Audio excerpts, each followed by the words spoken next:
hanya berlaku kalau yang dicela, difitnah, dibully, dihina, apalagi dicaci, di hate speech adalah personal pribadi kita.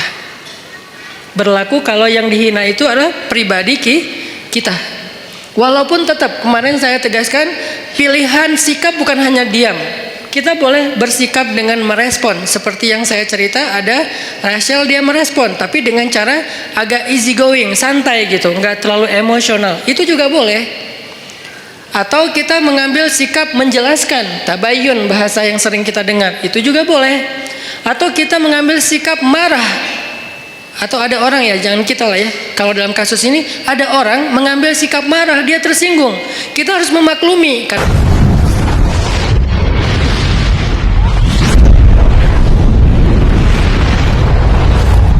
Nah, dari pembahasan diam atau pembahasan sabar atau pembahasan mengalah atau pembahasan jangan membalas keburukan dengan keburukan dan seterusnya, saya melihat kadang-kadang sebagian dari kita memahaminya tidak utuh, memahaminya tidak kondisional, tetapi mengeneralisir pemahaman itu dalam kasus apapun, dan ini tidak berlaku dalam Islam. Karena dalam Islam itu selalu ada yang namanya dawabit, detail masalahnya apa dulu, sehingga nggak boleh seseorang itu mengeneralisir sebuah jawaban kalau ternyata memang kasusnya berbeda. Kecuali hikmah ya, kalau hikmah boleh, hikmah yang sama untuk kasus yang banyak. Contoh hikmah keutamaan istighfar. Ada yang datang bilang, saya belum dikaruniai anak, apa ya yang harus saya lakukan? Banyak istighfar. Datang lagi, saya belum dapat pekerjaan, apa yang harus saya lakukan? Banyak istighfar. Saya ribut dengan pasangan, apa yang harus saya lakukan? Banyak istighfar. Kebun saya kering, apa yang harus saya lakukan? Banyak istighfar. Dan seterusnya, itu hikmah.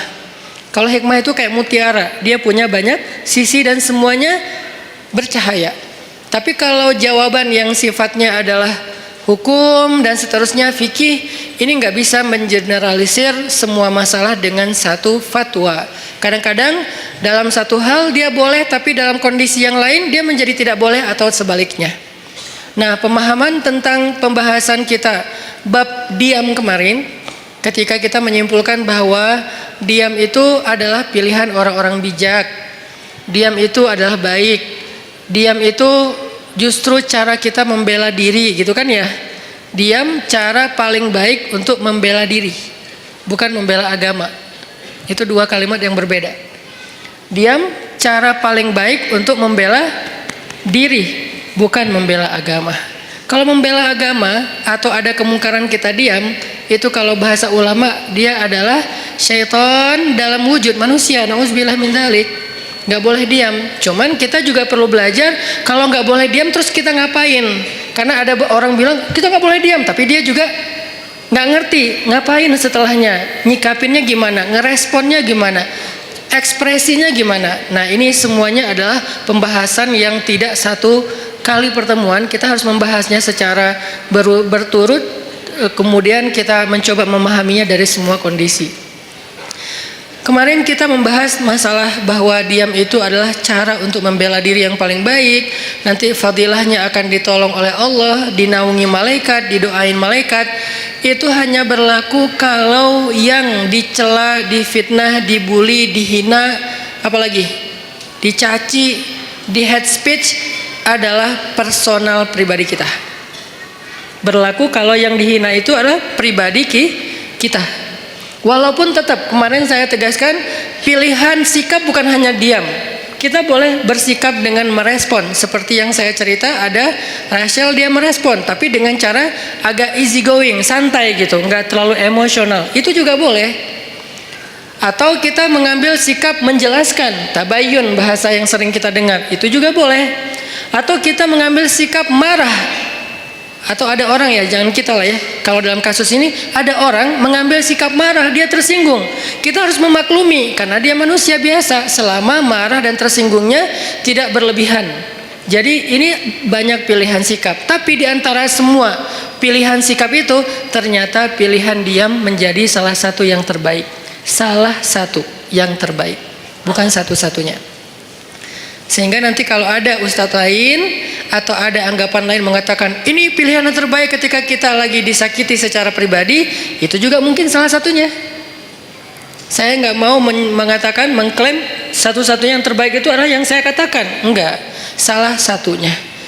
Ternyata diam adalah salah satu pilihan sikap paling baik dan paling insya Allah luar biasa hasilnya kalau kita sedang mengalami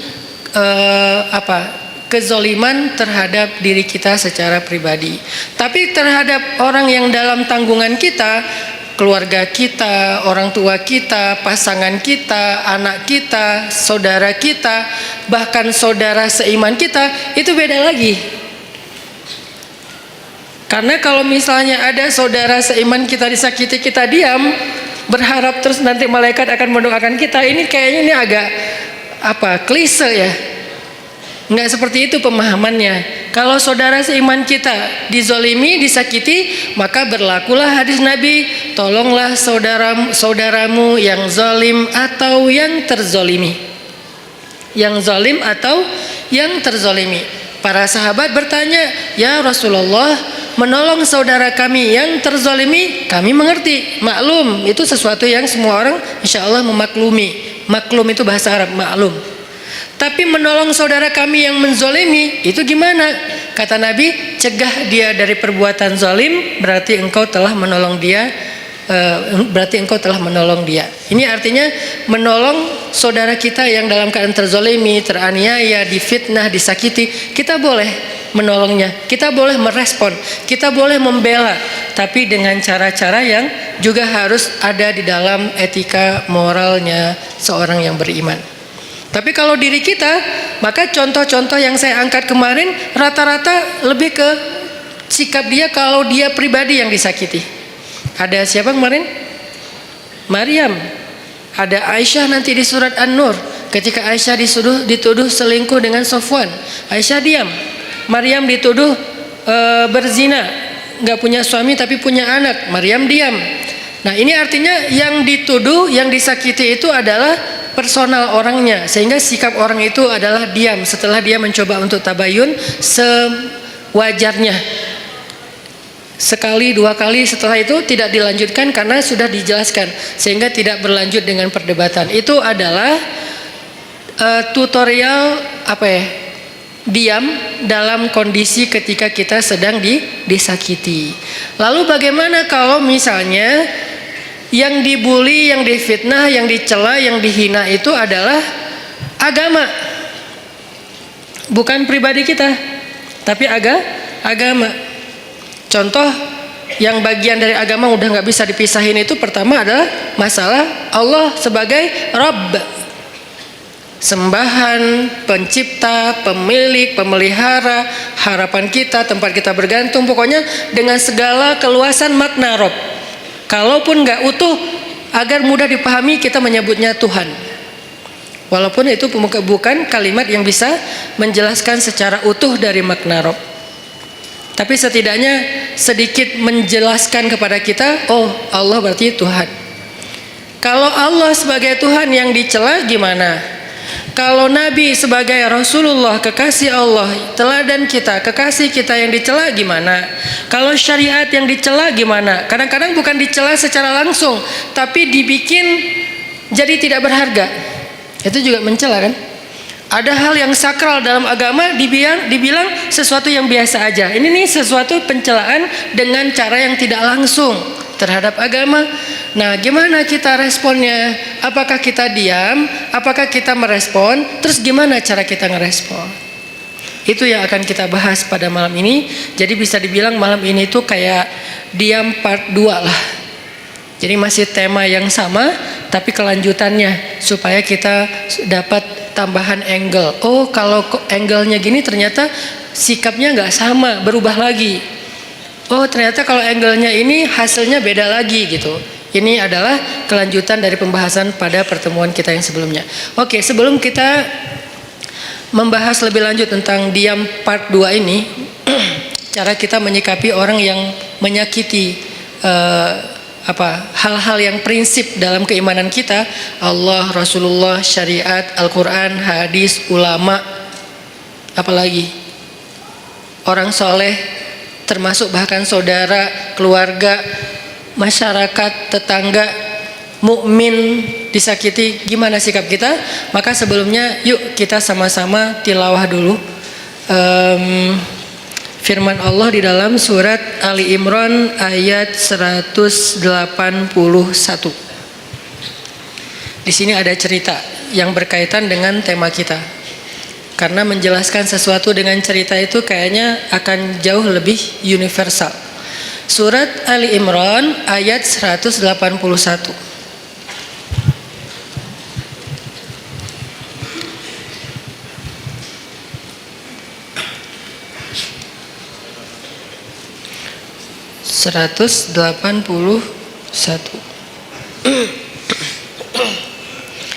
A'udzu billahi minasy syaithanir rajim. Silakan.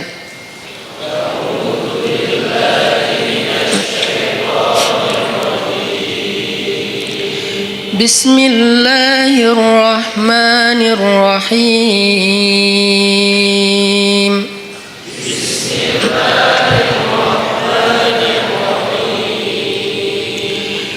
لقد سمع الله قول الذين قالوا إن الله فقير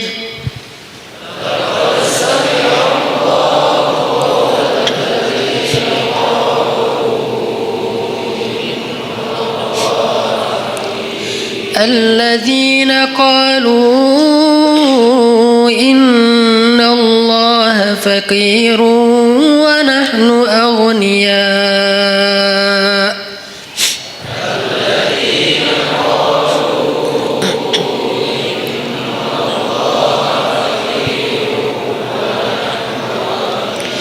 سنكتب ما قالوا وقتلهم الأنبياء بغير حق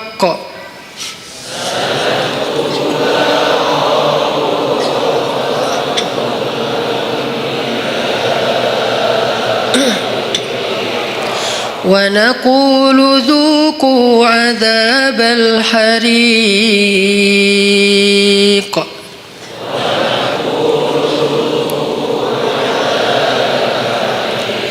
ذلك بما قدمت أيديكم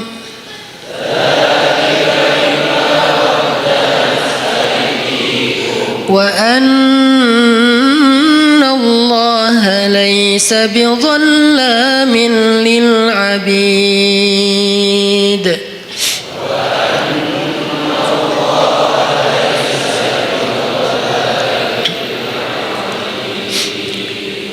Nah, sebelum kita baca terjemah, saya pengen ceritain dulu sedikit adegan yang berkaitan dengan ayat ini.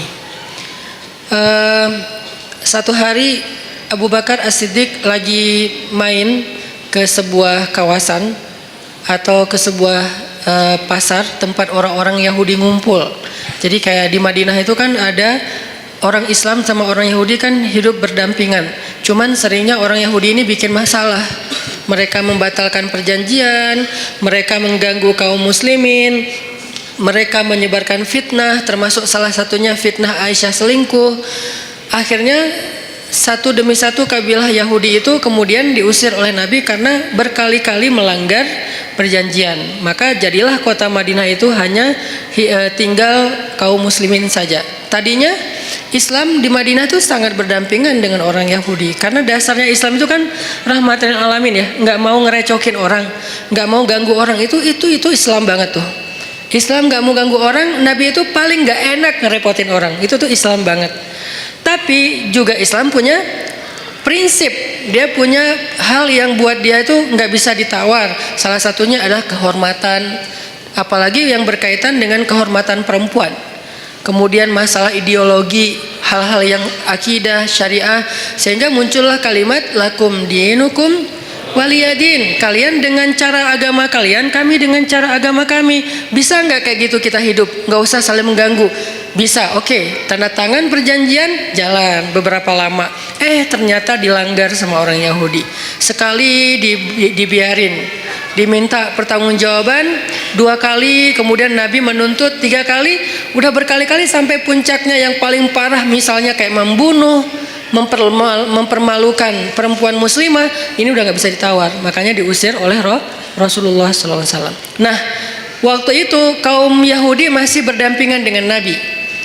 Satu hari Abu Bakar datang ke tempat main atau nongkrongnya orang Yahudi lah, kayak kafenya Yahudi lah mungkin, atau restorannya Yahudi gitu kan. Mereka lagi nongkrong. Datang Abu Bakar situ. Tadinya Abu Bakar datang niatnya baik, pengen silaturahim. Bukan silaturahim ya, pengen temenan lah.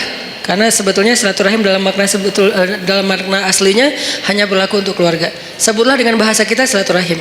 Pengen silaturahim sama beberapa tokoh Yahudi, salah satunya bernama Fanhas. Nah, ketika sampai di tempat Fanhas nongkrong, Abu Bakar datang, terus Abu Bakar duduk dengan Fanhas. Abu Bakar ngobrol gitu sama Fanhas. Fanhas, kamu tahu kan Islam itu benar? Soalnya Fanhas ini siapa? Fanhas ini tokoh agama Yahudi yang memiliki ilmu sejarah yang bagus tentang nabi-nabi sebelumnya, yang dia membaca Alkitab, yang pasti di dalam Alkitab itu disebutkan tentang Nabi Muhammad. Makanya Abu Bakar ngobrol dengan Fanhas, baik-baik sih ngobrolnya. Fanhas, kamu tahu kan Islam itu benar? Kamu tahu kan Muhammad itu utusan Allah sesuai dengan yang kamu baca di dalam literasi kamu? Kata Fanhas, ya emang kenapa? Terus kenapa kamu nggak ikut aja, nggak beriman, cuma nanya doang gitu, bukan maksa? Apa jawaban Fanhas? Bagaimana saya mau mengikuti sebuah agama yang Tuhannya itu miskin, yang Tuhannya itu fakir, dan dia membutuhkan harta dari kita? Ketika dia berfirman, "May yuqridullaha qardan hasana." Itulah bedanya orang yang kufurnya kufur fikrah, intelektual, dengan kufur karena dia nggak paham. Kalau orang yang kufur nggak paham, kita toleran banget. Orang-orang yang nggak suka dengan syariah karena dia nggak paham, kita toleran banget. Ya udah, nggak apa-apa, nggak maksa. Dia nggak mau menjalankan syariat, nggak apa-apa. Tapi kalau dia mempengaruhi orang lain dengan sebuah propaganda, dengan framing negatif, dengan hal-hal yang membentuk opini publik yang salah, nah ini dalam Islam perlu diluruskan. Kalau di dalam masyarakat lingkungan bangsa kita tuh kayak beberapa tokoh sekuler liberal, salah satunya yang kemarin sempat ramai bilang menghafal Quran udah nggak penting gitu kan. Ya mungkin dia kurang baca sejarah juga menurut saya, padahal itu sejarah yang paling simpel sih, nggak harus jadi ahli. Bahwa di masa Nabi selain udah ada penghafal Quran, Nabi juga menyuruh sahabat untuk menulis Al-Quran. Udah ada penghafal Quran banyak, ada Ibnu Mas'ud, ada Ibnu Abbas, ada Ibnu Umar, ada banyak sahabat penghafal Quran yang hidup di masa Nabi. Tapi tetap aja Nabi nyuruh nulis Al-Quran. Atau sebaliknya, udah ada yang nulis, tapi tetap aja Nabi memotivasi mereka menghafal Al-Quran. Jadi ada yang menghafal, ada yang menulis. Cuman belum dijilid kayak gini. Ini namanya mushaf. Kalau belum dijilid namanya nuskhah. Kalau udah dijilid namanya mushaf. Sudah satu jilid. Sehingga dari Al-Fatihah sampai Al-Ikhlas, An-Nas udah ada di sini semua gitu. Baik berbentuk fisik ataupun berbentuk platform digital kayak yang di handphone dan seterusnya. Dulu di masa Nabi belum dijilid, masih lembaran-lembaran yang terpisah. Ada yang ditulis di kulit binatang, ada yang ditulis di pelepah pohon, ada yang ditulis di batu. Sehingga sahabat-sahabat itu mendapatkan Al-Quran nggak utuh 30 juz. Lagian kan Al-Quran belum turun 30 juz kan? Baru turun sejuz, 5 juz, 10 juz, kan bertahap tuh sampai akhirnya turun total sebelum Nabi wafat 30 juz. Sehingga sahabat kalau baca Quran ada yang cuman di rumahnya itu 2 lembar, ya udah itu aja terus yang dibaca, soalnya dia nggak hafal. Ada sahabat yang baca Quran 1 juz, ya udah itu aja yang dihafal, yang dibaca. Baru kemudian dijilid pada masa Abu Bakar As-Siddiq atas inisiatif dari Umar bin Khattab. Kata Umar, ya Abu Bakar, kenapa nggak kita jilid aja Al-Quran supaya nggak berceceran di mana-mana? Kata sahabat yang lain, ya Umar, gimana kita mau melakukan sesuatu yang tidak dilakukan Nabi? Ini pertanyaan sering muncul kan sekarang. Ngapain kita lakukan sesuatu yang nggak dilakukan Nabi? Kata Umar, seandainya Nabi masih hidup, pasti Nabi akan mengatakan ini baik. Kalau bahasa orang yang lebih fanatik lagi sekarang, tapi kan Nabi nggak melakukan. Seandainya itu baik, kenapa Nabi nggak ngelakuin? Berarti apa yang Nabi nggak lakuin berarti nggak baik. Nah ini nih pemikiran nggak terbuka. Umar itu orang yang sangat open minded banget, sehingga dia banyak nyampain gagasan-gagasan yang justru kayak sesuatu yang baru gitu di zaman itu. Lalu akhirnya setelah disyurakan oleh para sahabat, mereka sepakat bahwa ini baik, maka dilakukanlah proses penjilidan Al-Quran pertama di masa Abu Bakar. Kemudian diulangi lagi, lebih teratur lagi di masa Utsman bin Affan. Karena di masa Utsman itu ada semacam polemik soal tata cara membaca Al-Quran, karena banyaknya orang non-Arab yang masuk Islam, lalu mereka salah dalam membaca ayat-ayat secara huruf, secara baris. Kalau baris saja masih mending, ini hurufnya salah. Kenapa huruf bisa salah Ustadz? Karena dulu Al-Quran itu tulisannya nggak ada titik. Kalau sekarang kita nyebut Arab gundul itu nggak ada baris ya. Kalau dulu tuh lebih gundul lagi. Bukan hanya nggak ada baris, tapi nggak ada titik. Jadi shin dengan sin itu sama-sama nggak punya titik. Shad dengan dot itu sama, nggak ada titik. Lo dengan to sama, nggak ada titik. Ba, ta, sa sama, nggak ada titik. Jadi linusabbita bihi fuadak bisa dibaca linubayyina bihi fuadak. Jauh kan? Linusabbita bihi fuadak, untuk kami teguhkan hatimu dengannya, bisa dibaca linubayyina bihi fuadak, untuk kami perjelas maksud di dalam hatimu dengannya. Itu jauh banget perbedaannya. Kenapa?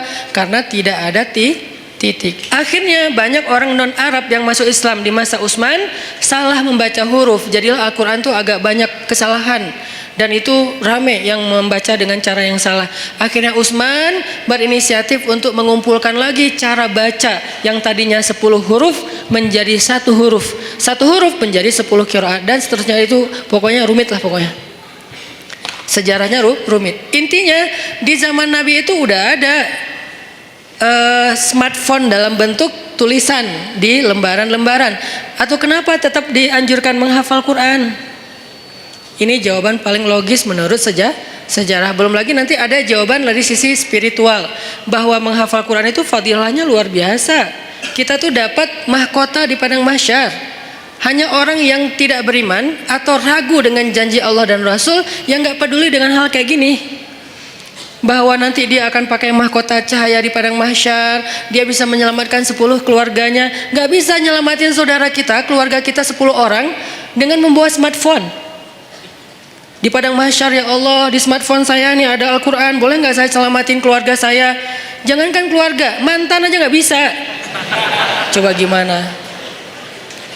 Jadi memang ada fadilah tertentu, walaupun kita mungkin yang ngomong kayak gini juga belum tentu hafal Al-Quran dengan ayat yang banyak, tapi setidaknya saya tuh selalu respect banget sama yang menghafal Quran, dan menganjurkan. Sampai anak saya sekarang 3-3-nya sekolahnya khusus tahfiz, karena saya berharap mereka nggak seperti saya yang baru serius ngafal Quran pas udah gede. Mereka harus tuntas dulu Al-Quran, sisanya boleh belajar sains, belajar apapun lah. Kan dulu ulama-ulama saintis Islam itu hafiz ya rata-rata ya.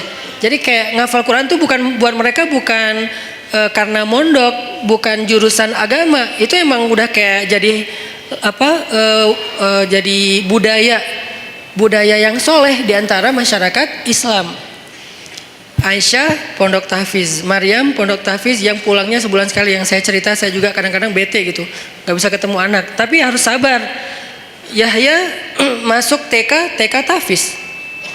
Yang dari TK itu udah mulai belajar tahsinnya pakai bahasa Arab, bukan pakai bahasa Indonesia. Dia menghafal huruf pakai bahasa Arab. Yang saya pernah sekali tampilin di YouTube ya, yang alifun Allah kayak gitu-gitulah. Saya juga nggak hafal, dia hafal. Artinya saya respect banget dan berharap banget anak-anak menghafal Quran untuk nyelamatin saya nanti di akhirat gitu. Karena saya ngerasa kayak siapa tahu kalau saya belum pantas masuk surga dan belum cukup amalnya, disyafaatin oleh pastinya setelah Rasulullah SAW adalah anak yang hafiz. Gak bisa pakai smartphone, gak bisa pakai Google Drive untuk menyelamatkan keluarga kita di padang mahsyar, apalagi dapat mahkota. Tapi menyimpannya di smartphone, Google Drive, boleh-boleh aja, ikhtiar kita untuk memudahkan mendapatkan Al-Quran ketika mau dibaca. Nggak masalah pakai smartphone, cuman menghafal dia pasti punya kelebihan sendiri. Satu huruf yang dihafal itu pasti beda. Nah, ini adalah orang-orang yang pemikirannya membahayakan, ngaco. Nah, fanhas sama. Orang-orang yang tidak beriman tapi dia mempengaruhi orang lain dengan kesalahpahaman terhadap kebenaran. Itulah fanhas. Sehingga dia mengatakan Allah itu fakir, kami itu kaya. Dan itu bukan kata saya loh ya, kata fanhas. Orang-orang yang awam kan gampang percaya yang gini-gini. Karena Allah berfirman, "May yuqridullaha qardan hasana fayudha'ifahu ad'afan katsira." Siapa yang meminjamkan harta terbaiknya kepada Allah, nanti Allah ganti berlipat ganda. Kalimatnya meminjam. Makanya saya kan pernah posting, yuk kita pinjamkan harta kita kepada Allah. Ada yang komen kan, Allah kok minjam. Ini Ustadz makin lama makin aneh ngomongnya, ngelantur ke sana kemari. Itu bukan kata-kata saya, kata Al-Quran. Tapi kalimat meminjam di sini bukan Allah nggak punya harta. Apa maksud dari kalimat meminjam di sini? Allah pengen ngejamin bahwa harta kita itu nggak hilang, cuma dipinjam bentar, entar dibalikin lagi. Itu maksudnya. Kalau Allah minta kan berarti hilang dong. Kalau Allah pinjam entar dibalikin lagi, dan Allah itu nggak pernah ingkar janji. Ditambah lagi ada kalimat Allah ngebalikinnya nggak sesuai dengan yang dipinjam, dibalikin berlipat kali, berkali lipat. Karena tadi kebalik jadi kebalik juga kata-katanya, dibalikin berkali lipat. Nah di situ juga dikritisi sama si fanhas. Kata fanhas, kalau gitu Allah menggunakan sistem riba dong. Kan kita nggak boleh riba. Allah melarang kita riba, tapi dianya sendiri pakai cara riba. Gara-gara dia lagi butuh duit, nggak punya harta, minjam ke kita, biar kita mau, akhirnya dia pakai cara riba. Nggak fair dong Allah kalau kayak gitu. Marah Abu Bakar. Langsung ditonjok sama Abu Bakar fanhasnya. Gubrak. Wah, Abu Bakar aja yang selama ini kalem, diam aja. Orangnya sabar kalau dirinya yang, kebayang nggak ketika di Mekah Abu Bakar itu dikeroyok orang gara-gara ngebelain Nabi, sampai saking dahsyatnya mereka mengeroyok Abu Bakar, itu wajah Abu Bakar tuh hancur dan nggak dikenali. Kamu siapa? Abu Bakar. Kok jadi gitu? Mukanya tuh hancur. Abu Bakar terima digituin. Tapi ketika Allah dihina sama fanhas, wah itu digebukin terus-terusan sama Abu Bakar, sampai fanhas dibela rame-rame, terus Abu Bakar pulang. Fanhas datang ke Rasulullah SAW, bilang, ya Muhammad, lihat nih apa yang dilakukan sahabat kamu kepada saya. Ini yang kamu bilang Islam, yang katanya damai segala macam. Siapa yang melakukan itu? Abu Bakar. Rasulullah aja nggak percaya. Abu Bakar? Kalau Umar, Nabi percaya. Karena Umar kan orangnya tegas, keras kan, ghalidun syadid, itu julukan Umar, keras dan tegas. Umar, sampai ada yang datang ke rumah Umar nanya tentang satu masalah. Kata Umar, kenapa kamu tanya ke saya? Kan ada Rasulullah di tengah-tengah kita. Jadi nggak boleh nanya fatwa hukum tentang agama kepada seseorang ketika ada Nabi di situ, tuh nggak boleh. Salah fatal. Sama kayak kita ada ulama, nanyanya yang bukan ulama, nggak boleh nanya ke ulama aja. Makanya ketika kita nanya tentang agama bukan ke ulama, padahal di bangsa Indonesia ini banyak ulama, kita tuh udah salah. Jadi nanya aja udah salah, pasti jawabannya lebih salah. Walaupun benar tetap salah. SOP-nya nggak kayak gitu. Nah ada orang datang ke Umar nanya tentang agama. Kata Umar, kenapa kamu nggak nanya ke Rasul? Masa nanyanya ke saya? Kata dia, saya udah datang ke Rasul. Terus apa jawaban Rasul? Jawaban Rasul saya nggak berkesan. Maksudnya kayak bukan itu yang saya harapin. Dia kayak maksa gitu, pengen jawaban sesuai harapan dia. Kan ada orang kayak gitu kan. Nanya pengen nemu jawaban sesuai harapan. Kalau nggak nemu nanya lagi ke ustadz yang lain. Sampai nemu yang mengatakan, oh ya udah ini halal, baru dia bilang, tuh kan kata saya juga. 9 ustadz bilang haram, 1 ustadz bilang halal, dia ambil yang 1. Nah ini masih mending lah sesama ustadz. Ini mah Rasul udah kasih jawaban, tapi saya nggak cocok gitu. Makanya saya tanya kepada kamu, menurut saya kamu bijak. Dipuji-puji Umar. Apa yang dilakukan Umar? Kata Umar, ya udah tunggu sebentar ya. Dia masuk, keluar bawa pedang.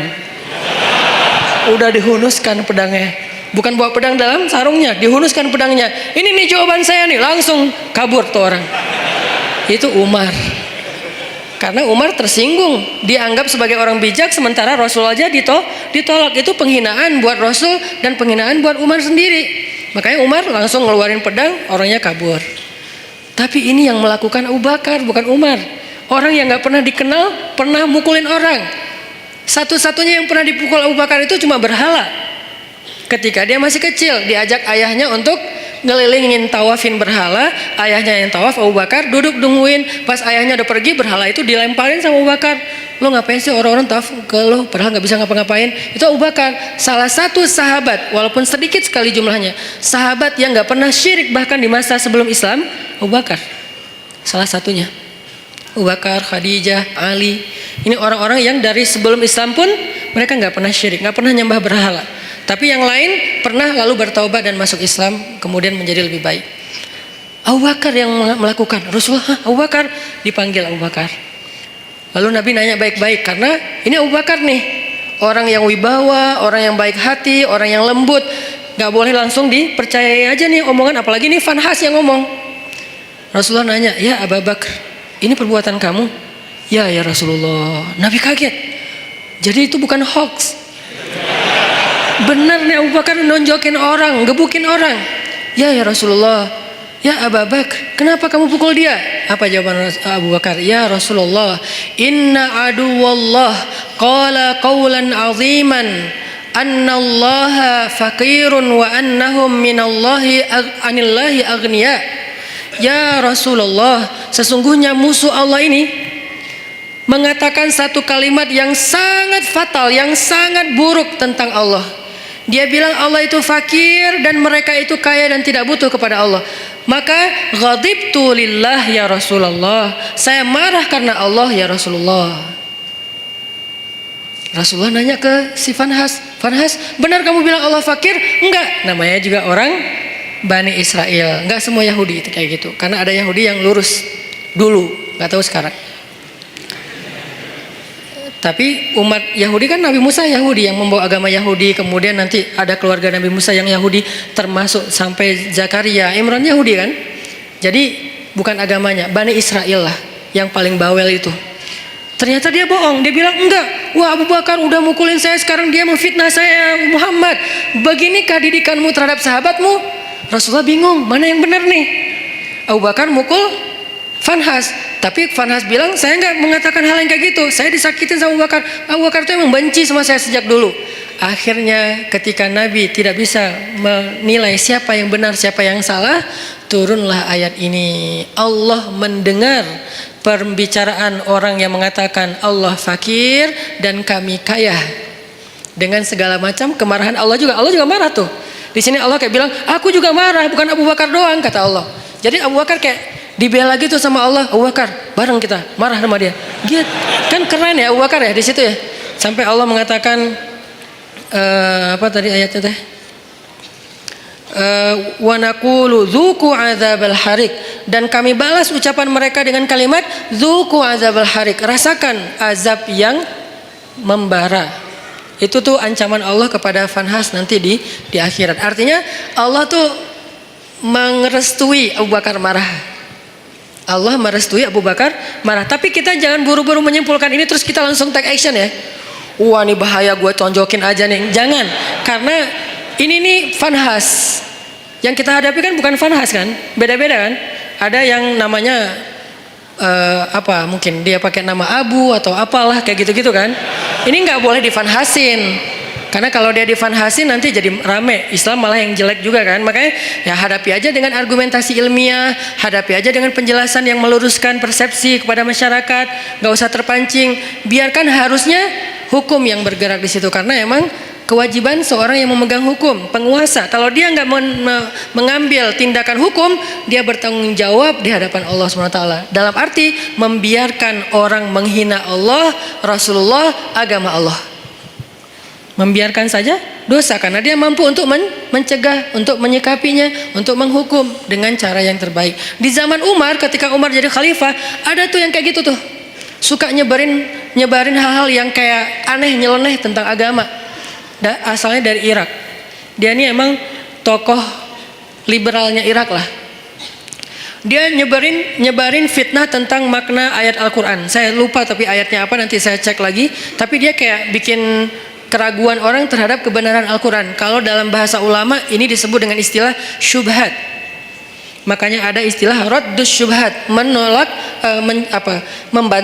membantah syubhat-syubhat tentang agama.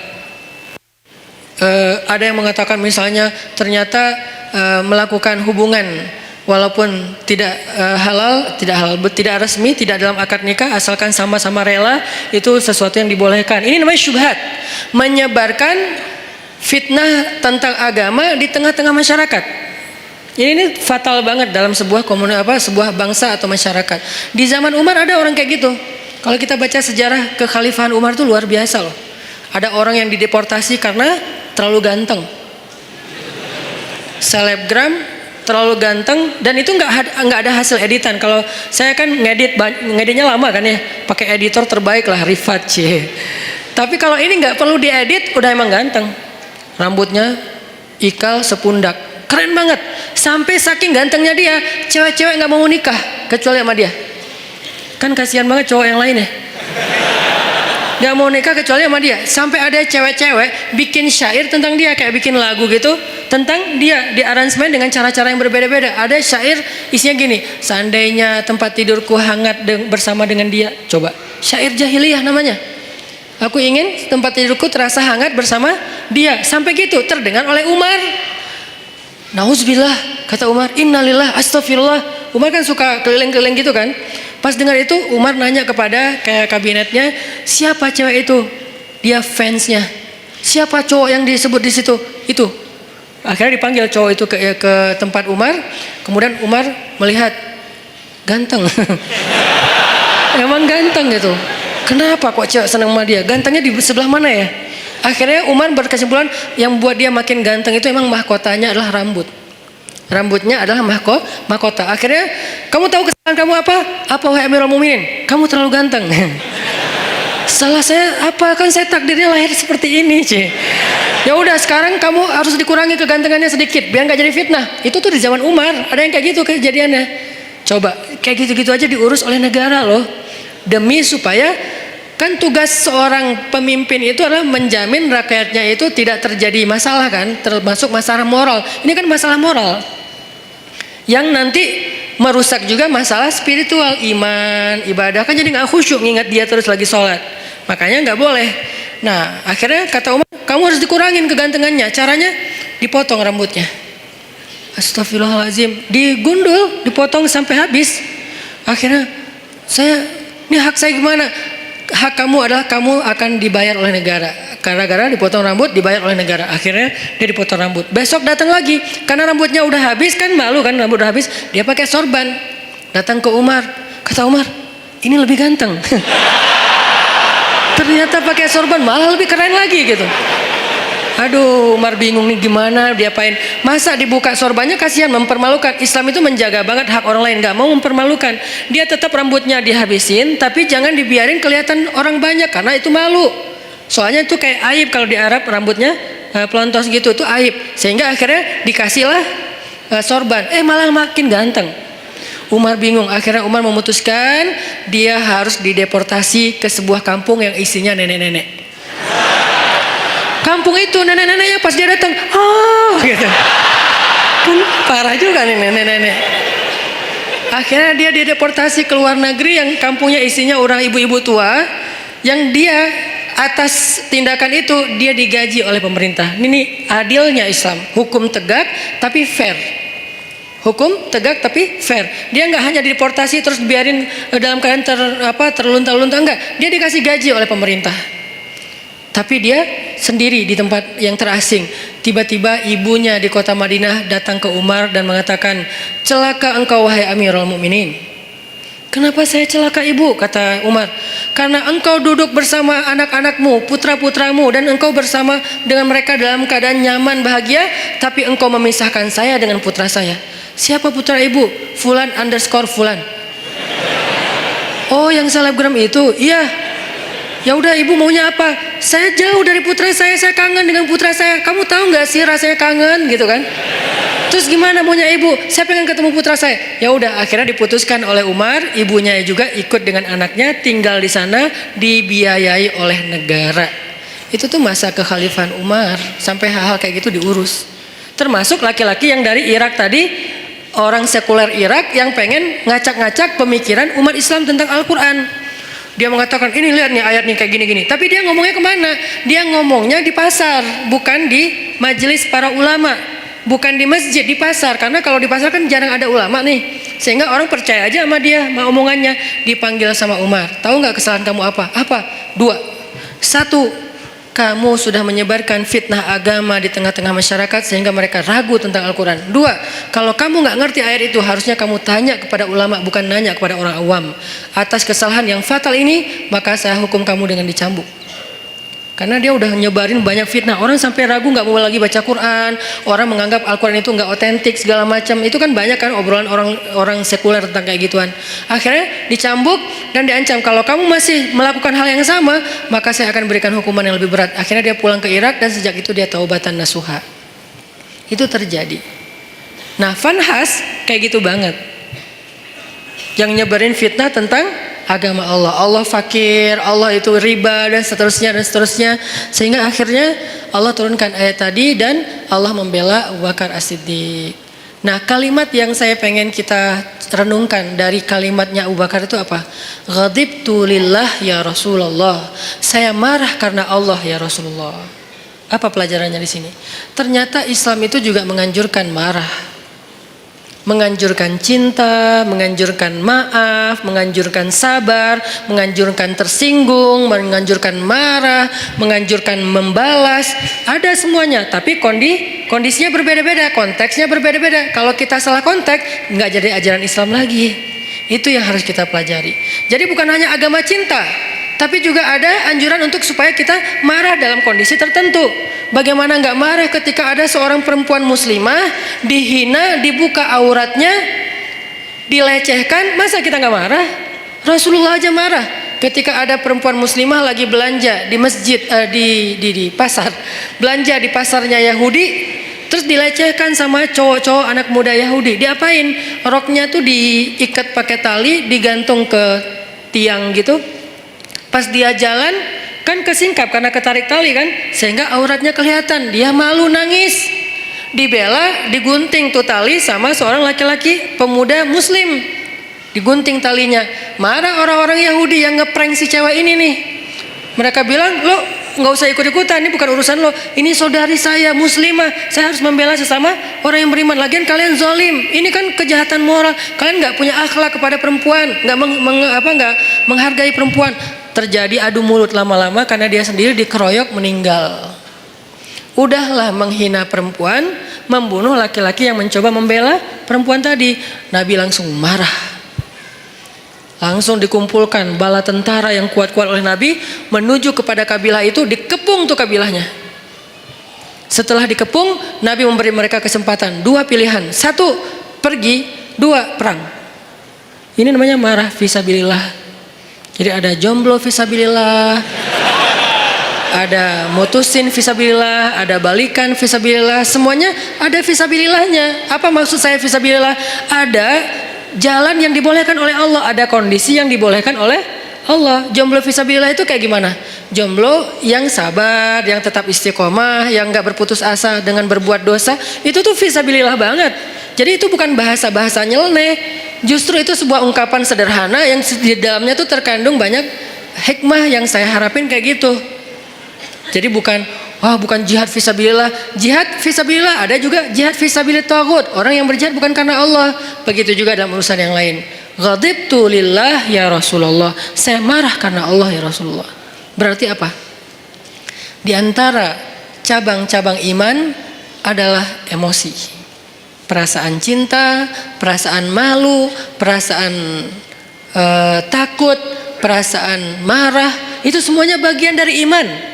Kalau ada orang mengatakan iman itu hanya cinta, sampai ada kalimat, ya Allah kalau saya beribadah karena saya inginkan surga, tutup surga itu dari saya.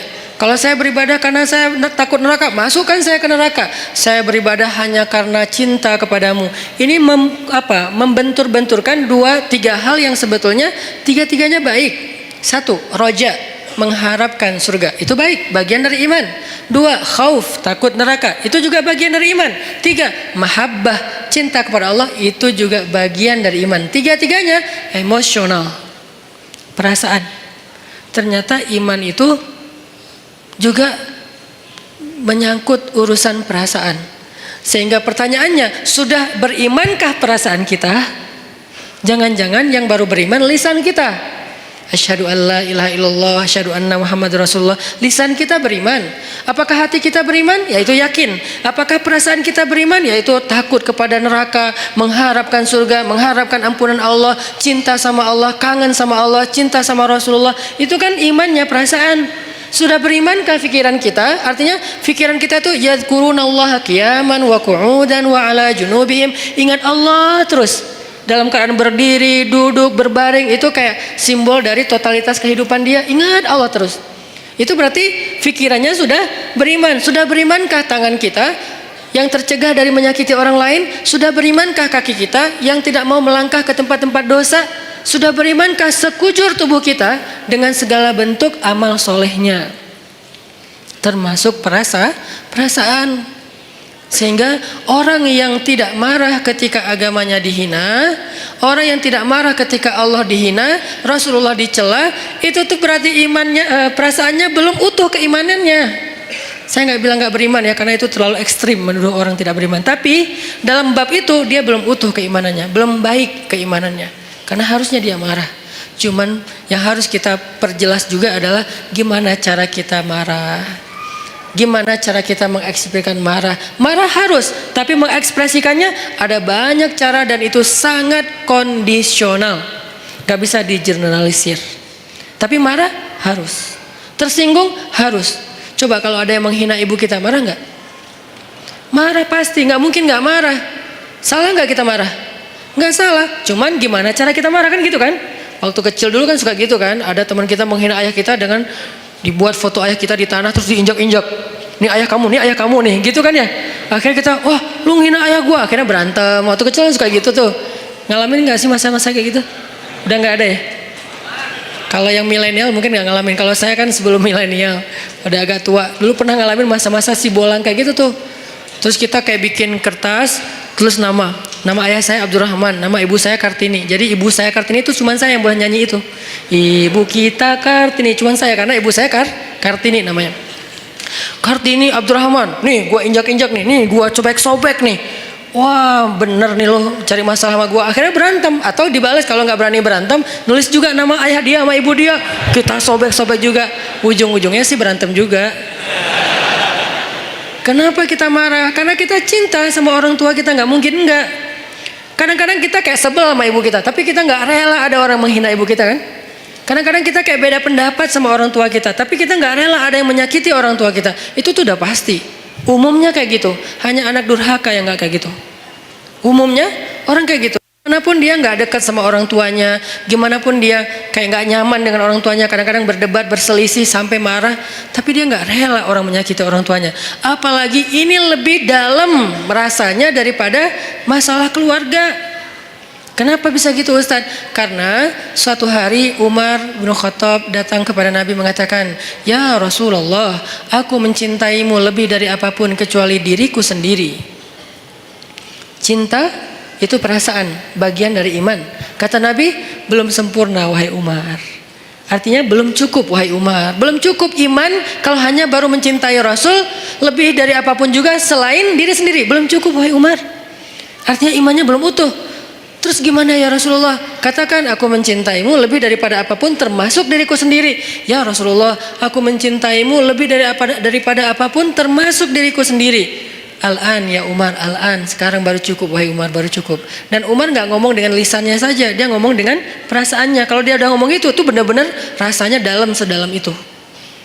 Artinya perasaan, emosi bagian dari iman.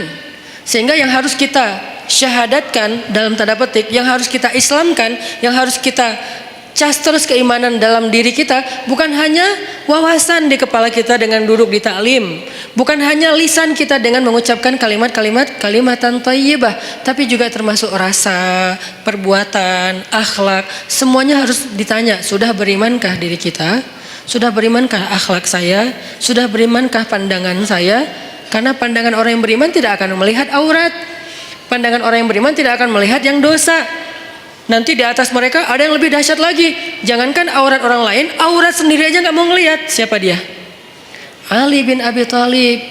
Aurat sendiri aja nggak ngelihat. Coba, kebayang nggak tuh? Ya nggak usah dibayangin juga sih. Aurat sendiri nggak mau ngelihat. Saking karamallahu wajhah, saking mulianya wajah dan matanya Ali bin Abi Thalib, aurat sendiri nggak mau lihat. Dalam peperangan dia duel sama musuh, kemudian dia menebas kaki musuhnya dengan pedang Ali, lalu tersobeklah pakaian laki-laki tersebut dan kelihatan pahanya.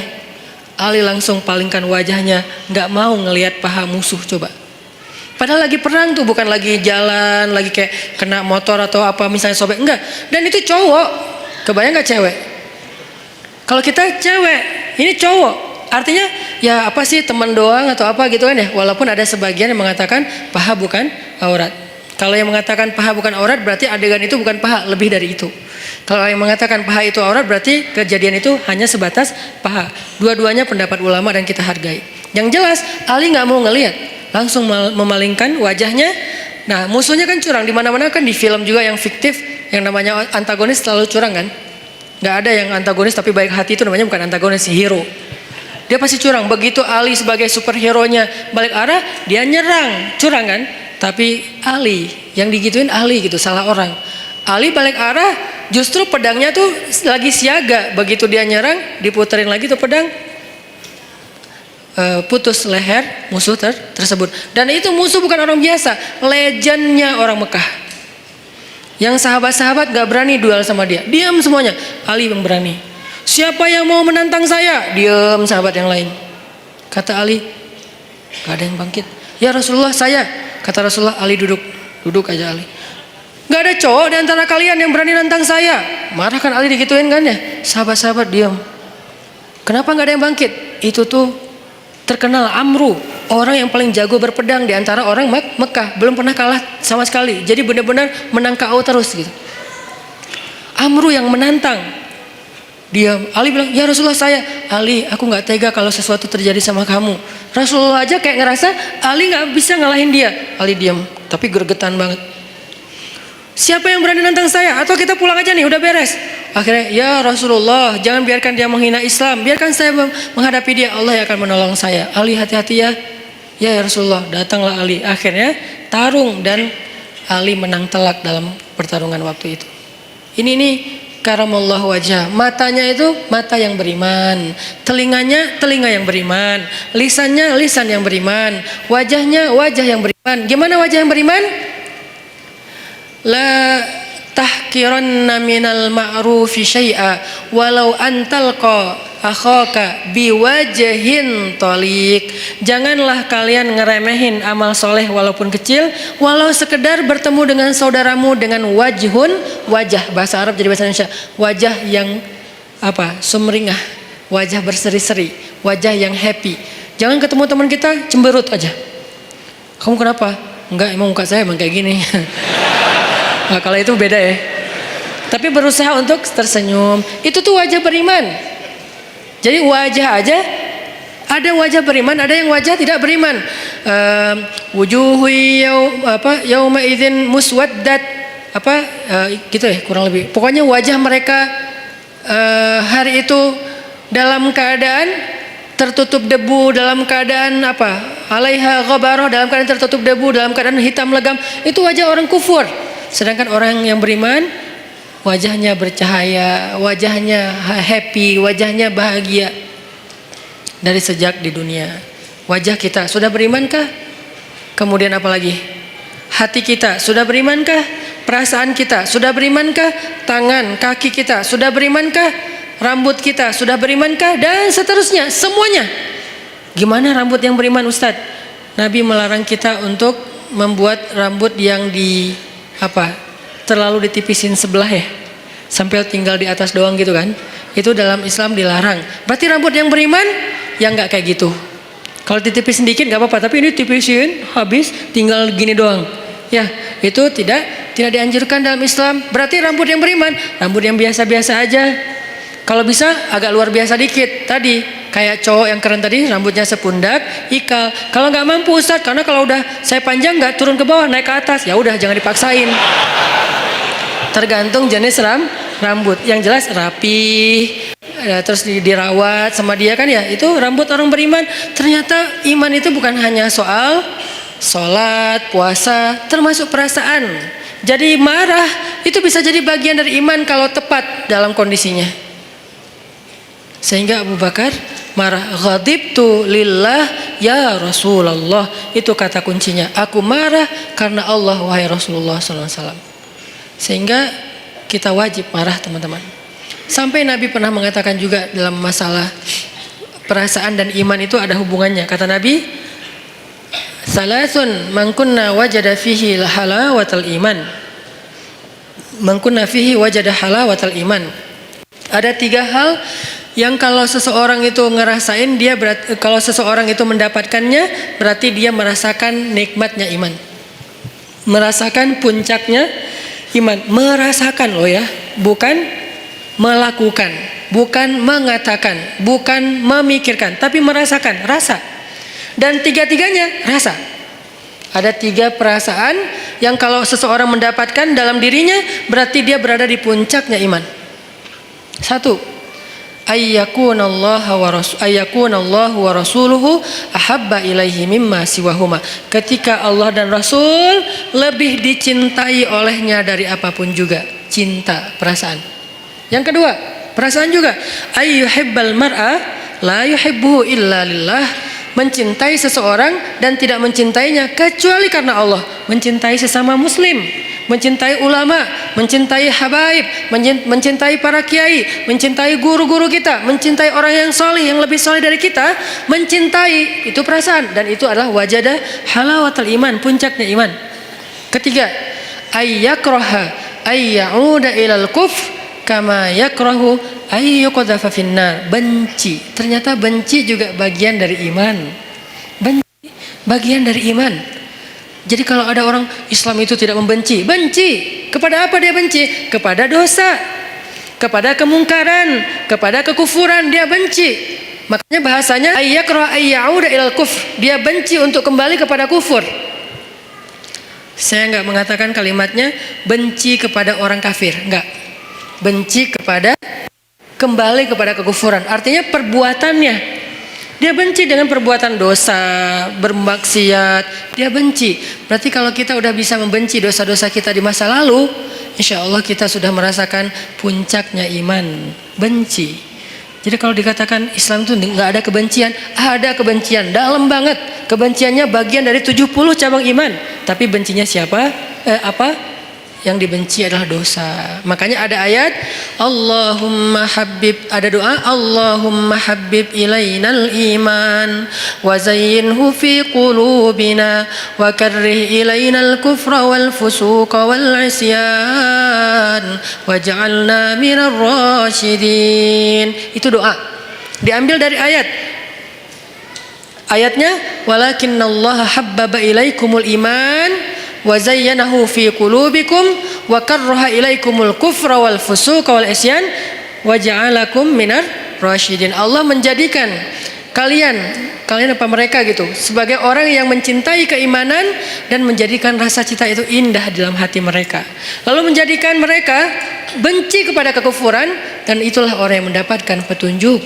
Benci kepada kufur, dosa, fusuk. Fusuk itu apa? Akhlak yang buruk. Dia nggak suka.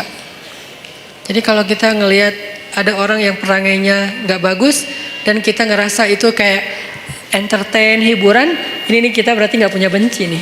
Jangan benci orangnya, benci perangai perbuatan yang buruknya. Orangnya nggak ada. Ini lain lagi ceritanya. Karena orang bisa berubah kan? Kalau keburukan dari zaman iblis sampai nanti kiamat, ya tetap namanya keburukan. Yang benar sudah jelas, yang buruk sudah jelas. Tapi kalau orangnya bisa berubah. Pagi dia kufur, malam dia mukmin. Pagi dia setan, malam bisa jadi malaikat. Makanya jangan membenci orangnya. Siapa tahu suatu saat dia berubah. Tapi membenci perbuatannya wajib, bagian dari iman. Ada orang yang memperolok-olok agama. Ya kita benci perbuatannya, orangnya kita serahkan kepada Allah. Kalau perlu kita doain, ya Allah beri dia petunjuk. Tapi perbuatannya wajib kita benci. Jangan sampai perbuatan memperolok-olok agama malah kita ketawain seolah-olah itu hiburan. Berarti kita nggak punya benci fisabilillah. Makanya ada marah fisabilillah, ada benci fisabilillah, ada cinta fisabilillah, ada takut fisabilillah, ada kangen fisabilillah. Kangen siapa? Kangen dengan Rasulullah SAW. Seperti kangennya Bilal, sampai saking puncak kangennya luar biasa, dia nggak sanggup azan. Saking kangennya nggak sanggup azan. Kalau kita azan biasa aja gitu kan, mungkin semangat, tapi nggak sampai bikin kita nggak bisa ngucapin asyhadu anna Muhammadan Rasulullah. Nggak kuat Bilal ngomong itu. Kenapa? Kalimat itu dia ucapkan dulu ketika Nabi masih hidup dan mendengar. Kalau Bilal azan, Nabi senyum-senyum. Sekarang Nabi udah nggak ada, udah nggak kuat. Udahlah saya nggak bisa. Langsung turun, langsung duduk, diganti sama sahabat yang lain. Itu kangen fisabilillah. Apakah kita punya kangen fisabilillah?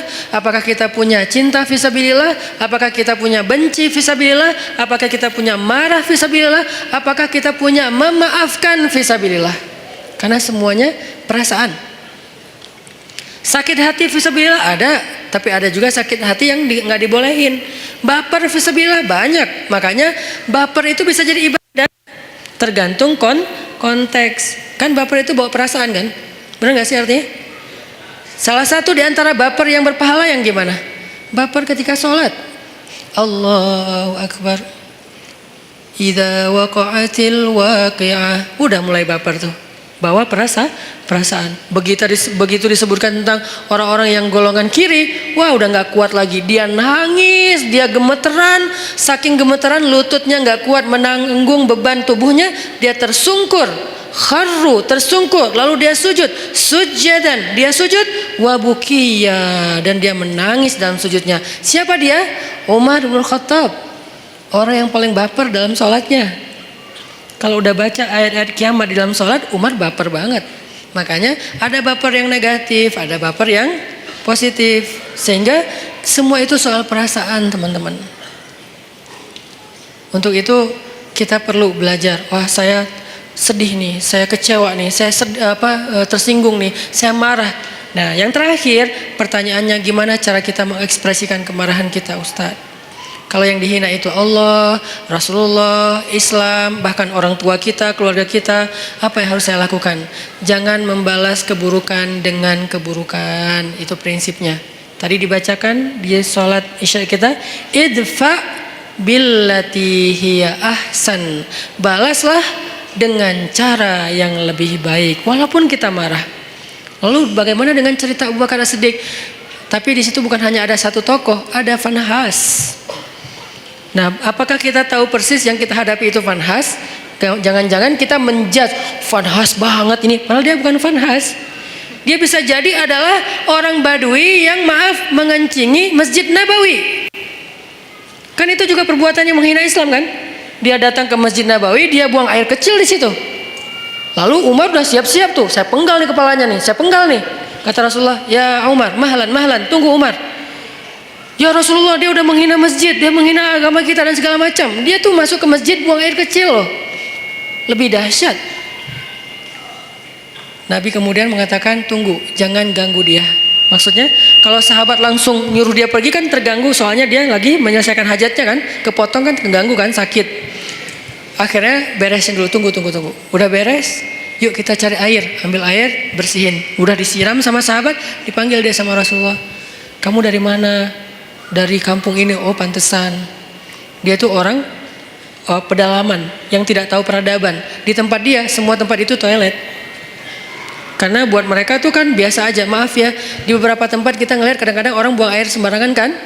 Karena dia rata-rata orang yang berpendidikan rendah, orang yang mungkin tidak belajar, orang yang belum modern, belum berperadaban.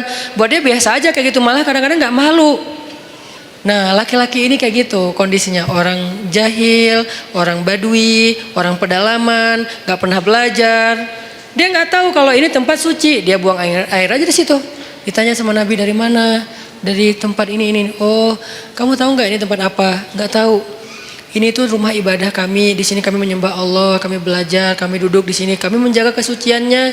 Tadi kamu sudah mengotori tempat ini. Oh, saya nggak tahu. Saya nggak ngerti, maafin saya, ya nggak apa-apa. Terus Nabi ngobrol panjang lebar sama dia, sampai saking baiknya Nabi bisa membuat dia terkesan dengan obrolan Nabi, akhirnya dia masuk Islam.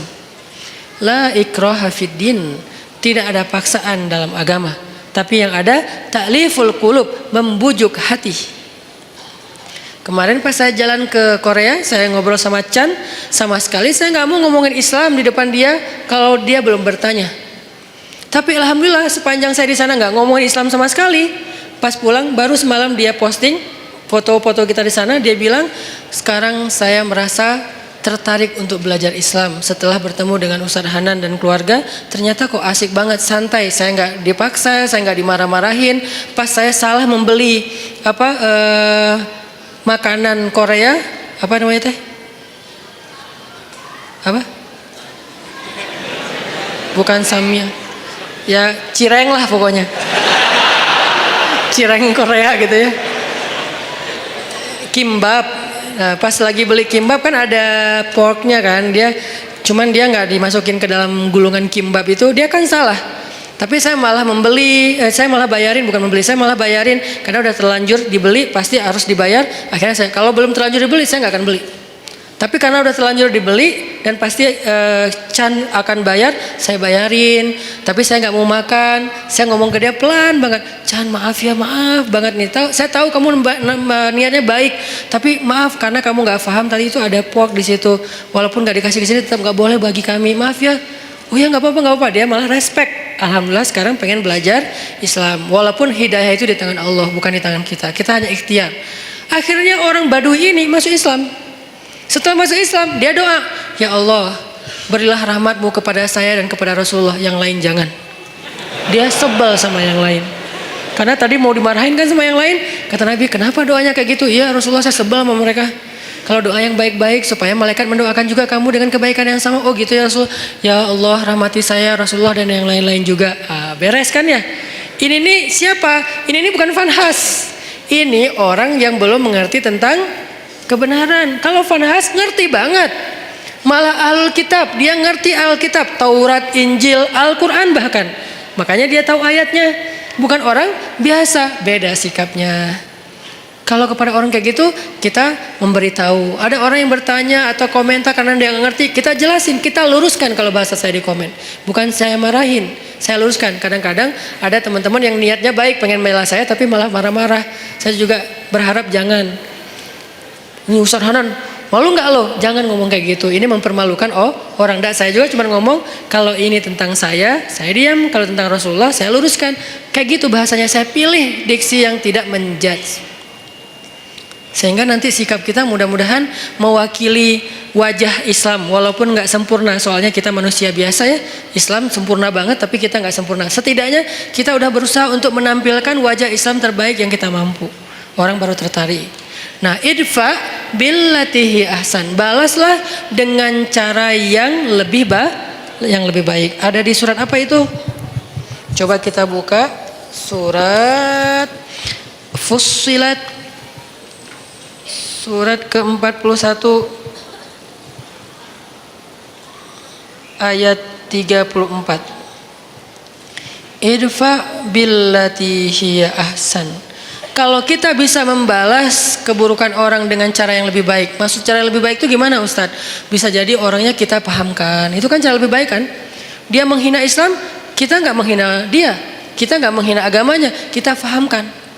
Oh ini maksudnya. Kalau dia nggak bisa juga, kita coba kebaikannya dengan cara lain. Kadang-kadang ada kebaikannya bukan dengan pemahaman, dengan narasi. Kita kasih dia hadiah kalau ada yang kenal dengan dia. Minimal kita senyumin dulu, minimal kita nasehatin dengan diam-diam lewat DM atau apapun lah. Pokoknya jangan sampai kita mencela, mendebat, ngebully rame-rame dengan nge-replay komennya dia. Kasihan, kadang-kadang dia nggak ada niat mencela, Cuman karena nggak paham, akhirnya di replay banyak ratusan replay, semuanya menjat dia. Saya kasihan kadang-kadang kayak gitu. Padahal niat saya tadi pengen meluruskan, tapi di bawah tuh wah macam-macam. Walaupun niatnya baik, tetap caranya belum tepat. Sehingga balaslah dengan billatihi ahsan. Hasilnya apa kalau kita bisa konsisten kayak gitu? Hasilnya fa idza alladzi bainaka wa bainahu adawah ka'annahu waliyyun hamim. Bisa jadi kalian yang tadinya bermusuh-musuhan dengan cara idfa billatihi ahsan, membalas dengan yang baik, dia akan menjadi waliyun hamim, pelindung yang sangat setia. Menjadi kawan baik, menjadi sahabat karib, menjadi pelindung yang setia, yang loyal. Itu hasil cara kita marah. Boleh marah tetap, tapi ekspresikan marah itu dengan cara-cara yang justru melahirkan kebaikan. Satu. Cara yang kedua, kalau misalnya kita nggak mampu, ini kan yang paling ideal nih. Saya nggak mau memberikan solusi ideal doang, sementara saya juga nggak selalu bisa kayak gitu. Dan saya manusia biasa. Nanti kalau sesekali teman-teman ngelihat saya di sosial media, kadang-kadang kepancing, itu karena Hanan Attaqi itu manusia, bukan malaikat. Yang saya omongin di sini nggak semuanya mampu saya amalkan. Makanya saya kasih beberapa alternatif. Yang paling tinggi, idfa billatihi ahsan. Itu haqqa tuqatih, sebenar-benar takwa. Kalau nggak mampu haqqa tuqatih gimana ya Rasulullah, kata sahabat? Kalau nggak mampu haqqa tuqatih, sebenar-benar takwa, Allah berfirman di surat At-Taghabun, fattaqullaha mastata'tum. Bertakwalah kepada Allah semampu kalian. Allah aja kayak gitu coba. Pertama disuruh apa? Sebenar-benar takwa. Dalam kasus ini sebenar-benar takwa adalah balaslah keburukan dengan kebaikan. Itu sebenar-benar takwa. Yang paling ideal udah. Tapi kan kadang kita mampu, kadang enggak kan? Kadang-kadang kita memang benar-benar mampu dan kita kayak takjub gitu. Kok saya bisa ya membalas keburukan dengan kebaikan? Di komen negatif, di hate speech kita balas makasih. Kadang bisa. Kadang orang ngomong baik-baik kita malah marah-marah. Namanya juga manusia. Naik turun imannya. Kalau iman lagi naik jadi malaikat, kalau lagi turun jadi setan. Kan gitulah kita ya. Sehingga Allah tahu banget lah kita tuh manusia biasa. Sehingga setelah Allah bilang ittaqullaha haqqa tuqatih, bertakwalah dengan sebenar-benar takwa, salah satu kasusnya adalah balaslah dengan yang lebih baik. Allah katakan fattaqullaha mastata'tum. Kalau nggak bisa, maka bertakwalah kepada Allah semampu kalian, di akhir surat At-Taghabun. Jadi dua ayat ini saling mengutuhkan. Nah, dalam kasus semampu kita gimana? Coba teman-teman buka Al-An'am.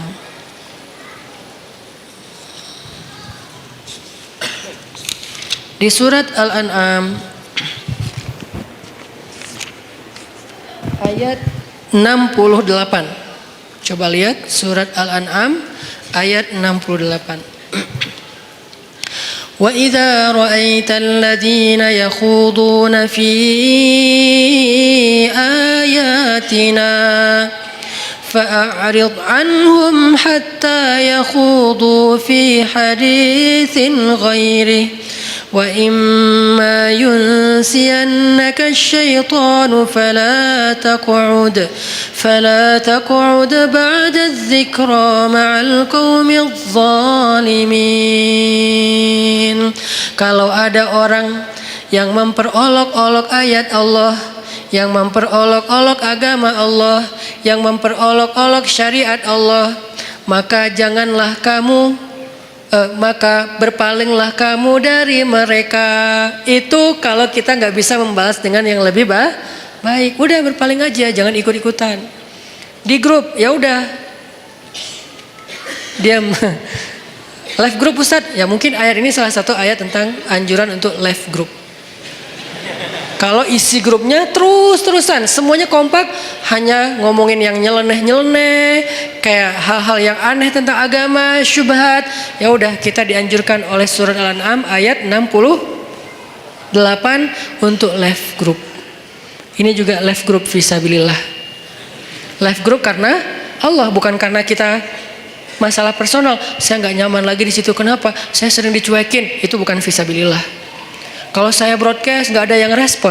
Kalau teman saya broadcast semuanya nyamber. kayaknya mereka nggak senang sama saya, udahlah saya live aja. Itu tuh bukan fisabilillah. Boleh nggak Ustadz? Boleh, tapi bukan fisabilillah. Jangan bilang-bilang ini fisabilillah loh ya, enggak. Tapi kalau isinya gibah, isinya fitnah, isinya berita bohong, isinya mencela, isinya hal-hal yang nggak penting, bukan nggak penting, hal-hal yang dosa, maka kata Allah, a'rid hanhum, tinggalkan mereka dalam konteks sosmed, left group, unfollow, atau minimal nggak usah terlibat. Terus kata Allah, kalau setan membuat kalian lupa dengan anjuran ini, anjuran untuk pergi ninggalin mereka, maka janganlah kamu tetap di situ ketika kamu ingat. Sampai tegas banget Allah suruh pergi. Kalau kita lupa nih, soalnya kan kita manusia biasa, mereka ngomong segala macam, kita diam aja, tapi kita nggak pergi. Nah kalau kita pas ingat, aduh, oh iya ya, ini udah ngomongin tentang agama yang aneh-aneh nih, ya udah deh saya pergi. Nah pergilah kalau kalian tidak mampu untuk memperbaiki keadaan itu. Ini, jadi kalau kita nggak bisa memberitahu dengan baik-baik, nggak bisa menjelaskan, kadang-kadang kita kalah jumlah, kita sendiri yang lain rame-rame, dan mereka kayak kuat banget argumentasinya, sombong pula. Kalau argumentatif doang masih bisa lah, tapi ini disertai dengan sombong kan susah ya. Udah tertutup hatinya, udahlah pergi aja, nggak usah diladenin debatnya. Itu cara kedua. Kalau nggak bisa, idfa billati hiya ahsan. Dua cara inilah yang disebut dengan ittaqullaha haqqa tuqatih. Nggak mampu ya Allah, ittaqullaha mastata'tum, semampu kali. La yukallifullahu nafsan illa wusaha. Itu teman-teman obrolan kita tentang moral yang dikaitkan dengan iman, bab diam part kedua atau jilid kedua, supaya kita paham kapan kita harusnya diam, kapan kita harusnya marah, kapan kita harusnya emosi, takut, benci, suka, segala macam itu ada babnya tersendiri supaya tidak salah. Mudah-mudahan ini bisa memperbaiki perilaku kita, behavior kita. Karena saya berharap dakwah saya ini bukan hanya jadi wawasan. Kalau dakwah yang bisa menambah wawasan, teman-teman mendengar ceramah saya sedikit wawasannya. Lebih banyak wawasan dengar ceramah Ustadz Adi Hidayat, Ustadz Abdul Somad. Kalau dengan saya tuh fokus banget dengan daily life. Buat saya kalau hanya wawasan tidak merubah perilaku belum sempurna. Makanya kita bagi-bagi tugas. Ada UAS dan UAH yang mungkin memberi wawasan Islam yang luar biasa. Ada UHA yang memberikan lebih kepada tutorial daily life yang lebih Islami, behavior, persepsi dan seterusnya. Lagian ini tuh praktis insya Allah dalam kehidupan kita di sosial media atau dalam kehidupan sehari-hari.